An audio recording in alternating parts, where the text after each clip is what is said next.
Thank you very much. It's really a pleasure to be back in Israel, and I so appreciate the invitation to join you today. I wanted to first make a disclaimer about the presentation that I'm about to make. I'm not a physiotherapist. I'm presenting for Mrs. Helen Passelt, who in my opinion is one of the best physiotherapists in the world. So I'm going to do my best as a parent to relate to you Helen's presentation about the importance of physical therapy. And while I might be as old as Helen, don't tell her, I certainly don't have her soft Australian accent or her capability, but I'm going to do my best. So we're going to talk about physical therapy, and as a parent, this is something we can do and we should do, and it's critically important for boys with Duchenne to have physical therapy all of their lives. So what is it? Why is a physical therapist needed? Because they really are qualified to take a look at your boys and to evaluate what sorts of exercises, passive or active, that you could do or they should do to really keep them elastic, keep them moving really, really well. They're going to evaluate muscle strength, their functional abilities, their motor skills, their range of movement, so how far they can move, because all of that relates to how well they can do the activities that are important to them.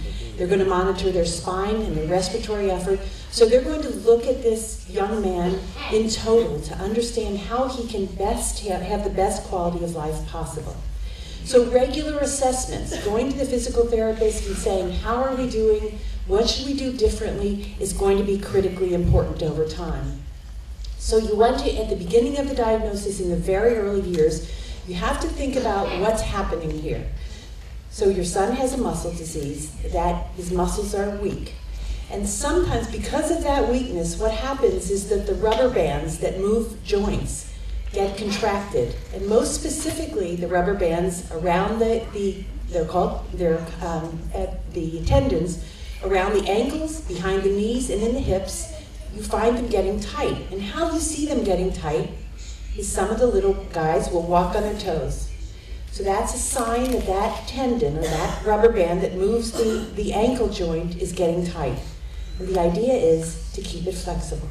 So it's really going to be important that you encourage exercise. Same behind the knee can be tight, although we see in little children who continue to walk, that one isn't as affected typically as the one in the hips. So you see predominantly the hip, which is called the iliotendon, the IT band or iliotendon band, and the hamstring behind the knees, and the Achilles. So when you see those little ankles, the ankle should be in a 90-degree position. And what happens is those little guys go to bed, like all of us, and you get in the foot drop position. And then blankets lay on top, and that promotes the tightness in that hip, in the ankle. So for us as parents, we can stretch that. We can think about how can we maintain the flexibility of the ankle.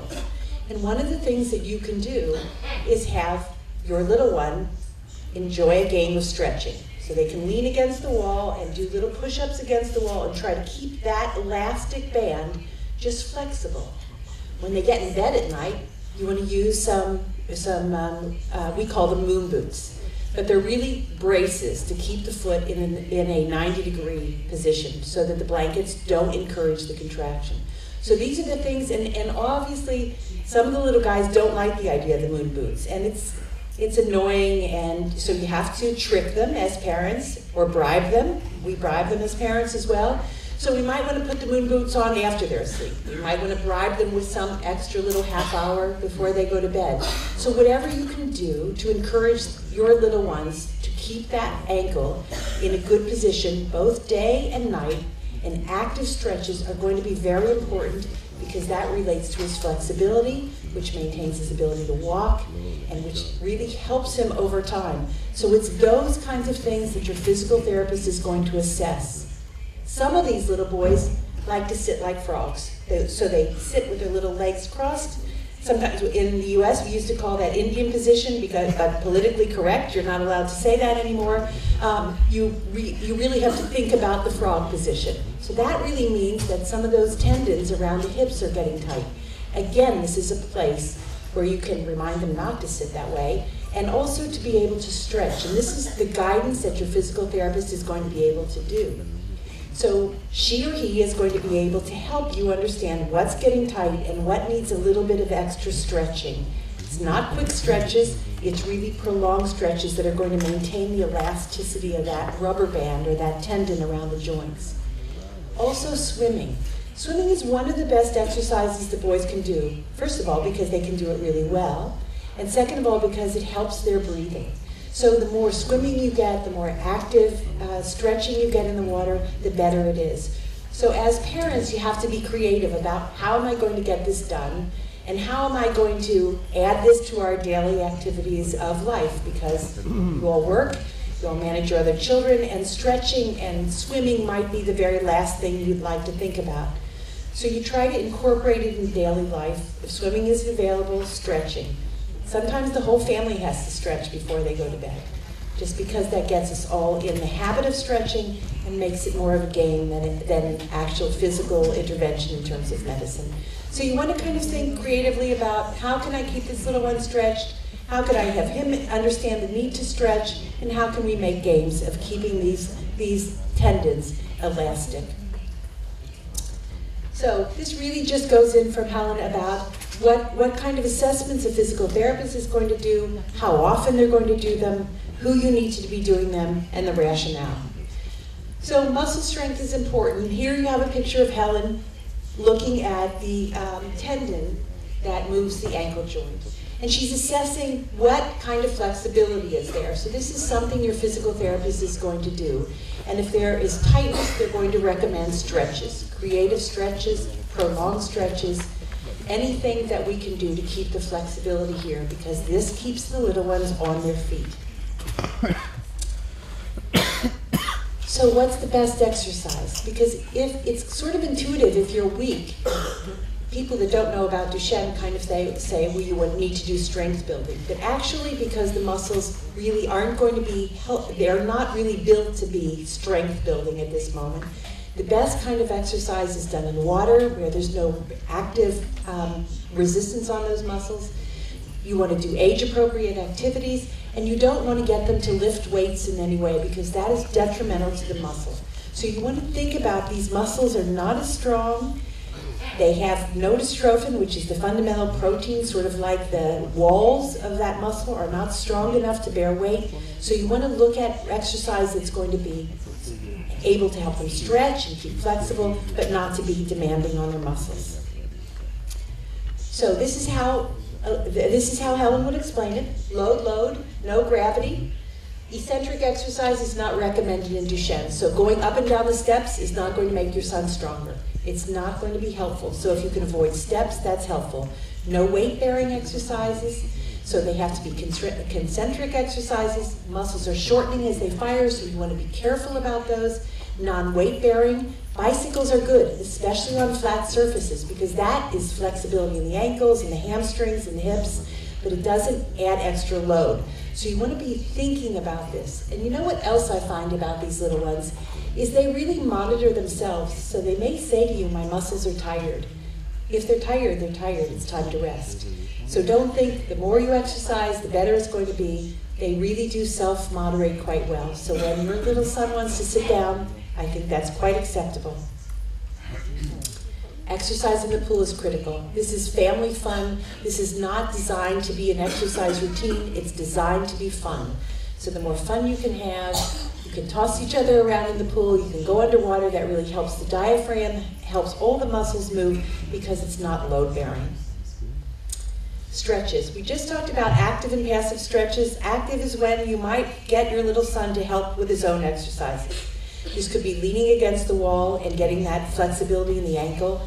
Or if he's in passive exercises, you might build a wedge. And so as he's sitting at the table having dinner, if he sat on a wedge and got that little foot elevated some in terms of an exaggerated stretch, prolonged, that's what's going to keep elasticity in those tendons. So the more you can think of those creative ways, the better off you're going to be. The splints are the moon boots. They're worn at night. We typically don't recommend them for the day, although let's say there are times when then splints with some bend in them are recommended during the day. But typically, if you're doing active and passive stretching, and if you're wearing the little moon boots at night, you can maintain pretty good flexibility in the joints. Standing is important. Standing keeps that little ankle flexed, keeps the hamstring stretched. So just standing around. So it might be that he plays a game standing, or does a little homework standing, or maybe even has a snack standing up, because that really helps promote stretch without talking about real physical therapy exercises for him. So the importance of stretching is to prevent scar tissue, prevent these contractures from forming. The muscles, the length of those muscles which tighten is really going to be important, so as long as you maintain the symmetry, you encourage him to walk, you really encourage him to use those foot plates to keep the foot and the ankle joint stretched, to stretch the IT bands. These are all really, really important to maintain function in these little ones as they grow. So stretches in the early years are very specific. The IT bands in the hips, the hamstrings, the Achilles tendon, and the iliotibial bands in the hips. Sorry, repeating. In the upper limbs, sometimes as parents, we think that as long as we keep these little ones walking, we don't have to worry about the upper body. It's really important to begin thinking about upper body right away. Just to get good stretches in the arms, stretches above the arms, all of this really maintains flexibility for our little ones. And I think it's important to incorporate this in daily life, make it routine, because then it doesn't feel so medical or so physician-oriented. So I think it makes it more fun than a health problem. These are the pictures of the little night splints. I like them all decorated because especially in little guys, you can promote the moon boot idea and something that they could wear all the time. We find that some of the little boys get so used to them that they ask about their moon boots at night. Again, maintaining flexibility really maintains posture when they're awake and maintains flexibility of that Achilles. So this is why to wear them, just because it prevents the foot drop at night. It's the most effective way of preventing contractures of the ankle. So the more you can think about this, and you probably are thinking about this day and night, these are simple things that you can do to continue the flexibility. In the middle years, walking gets difficult in the middle years, and the boys are likely to go on their toes. The falls are more frequent, and they really can't walk long distances. Sometimes in other countries, the US and other countries, and probably here as well, we recommend scooters. The boys seem to think those are very cool, and they're little scooters that you can take apart and put in your car. So long distances are really hard for them. So what you're trying to do is maximize their walking when they're in a place that they can walk short distances, giving them a break when they're needed to walk long distances. So that's really, really going to be important. One other thing happens in these middle years. Sometimes the boys have trouble coughing. Now, Dr. Finder's here from the University of Pittsburgh, or Children's Hospital of Pittsburgh, and he's going to talk to you about coughing and the need to cough. But swimming helps keep the diaphragm strong. Coughing is important. This is what really starts to weaken in that diaphragm, and the boys have a tendency to get colds and pneumonias. So maintaining that diaphragm elasticity, swimming is very helpful, but understanding they may need help to cough. And John Finder's going to talk to you about the ways in which to help assist the cough. Now, some of the little guys stand, and you'll see this kind of posture where they really kind of lean on one leg. This is an asymmetrical posture, and what happens is it promotes contractures. So having them stand in really good alignment, using both legs equally, is going to be important. So you see these little guys, and they begin to do this kind of standing. When you see it, you'll notice that he's really going to be promoting contractures in the leg that he's not leaning on. So this is where extra stretching is going to come important, and making sure that he has a symmetrical gait. This is one of the critical factors, and you see this in the middle years. You see it quite frequently. This is another way of transport. You can either use, for long distances, little wheelchairs, little scooters, anything to really decrease him from getting fatigue and from walking long distances. And as you can see, this little scooter in Amsterdam, I just saw a couple little boys with these scooters. They come in sort of crayon colors of red and blue, and some of the boys had painted their own, which was kind of novel. So anything that can promote this is really helpful, and having them be creative on the scooters is, I think, a fun activity as well. Sitting. We all sit so differently, I think, in life. Some of us kind of slump over and some of us kind of are one side or the other. But in muscle weakness, we see different gaits or different postures in seating. It's really important that these little ones are supported in seating. Because of the weakness in their overall muscles, we tend to see that these little backs can curve and they can develop a scoliosis. So making sure they're well supported in seating, even from the beginning, is very important. So what we do see is the guys will slump over or lean to one side, and then they use that frog position. So these are things that you really have to guard against. You have to make sure they're supported, and that little back is well supported to prevent scoliosis. You can see in this little guy sitting, how he's sitting with the curve of the back. We want to really support that and make sure that he doesn't get scoliosis. This looks pretty comfortable, but it's not good for his back muscles. So you want to have him supported. So in later years, when the weight bearing is not available to them, you want to maintain independent mobility by using a motorized chair. You want to make sure that he's well supported. You want to provide a manual chair, but even in a manual chair, when you're pushing him around the shopping center or whatever, you want to make sure his back is supported. You want to continue stretches. Sometimes what I see is when the boys are off the feet, the parents think the stretches are no longer needed in the legs. They are. They're needed continuously to keep the ankle in good position, the hips in good position, and certainly when the boy is sitting a lot, this is when you might see the development of contractures behind the knees. So this is where stretching out those little legs, making sure the leg is straight, making sure the ankle is able to remain flexible, and the hips stay in good alignment. Because all that's necessary so that if they're sitting, you can also support the back. So this is about good alignment of the whole body, and it must continue throughout. Again, respiratory therapy is important here because if you're sitting most of the time, you might not be breathing deeply, and Jonathan Finder's going to talk about that.